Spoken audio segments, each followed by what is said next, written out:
তুমি যদি বাংলাদেশের এন্টারপ্রেনার হও না, তোমার লাল হয়ে যাবে। হ্যাঁ, কারণ এন্টারপ্রেনার হওয়াটা কঠিন।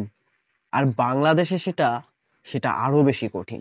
কারণ এখানকার মানে যখন তুমি কোনো কিছু হতে চাও না, তখন তোমার অনেক অনেকগুলো ফ্যাক্টরের প্রয়োজন হয়। তোমার নলেজের প্রয়োজন হয় সেই বিষয়ে, এক্সপেরিয়েন্সের প্রয়োজন হয়, এনভায়রনমেন্টের প্রয়োজন হয়, সিস্টেমের প্রয়োজন হয়। তো ধরো তোমার নলেজ আছে বা তুমি এক্সপেরিয়েন্সটা তোমার গ্যাদার করে ফেলেছো, কিন্তু যে এনভায়রনমেন্টটা আর যে সিস্টেমটা, এইটা না তুমি বাংলাতে পাবা না।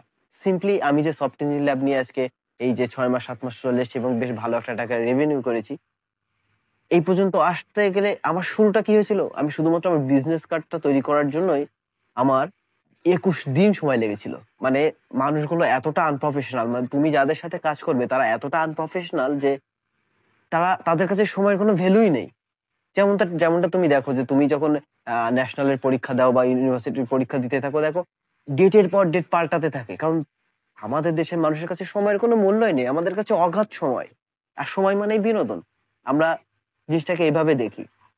তো আমরা প্রচুর আনপ্রফেশনাল মানুষদের সাথে ঘুরি এবং আমাদের আশেপাশে যারা থাকে তাদের চিন্তা ভাবনাটা অন্যরকম। Don't forget to follow and subscribe.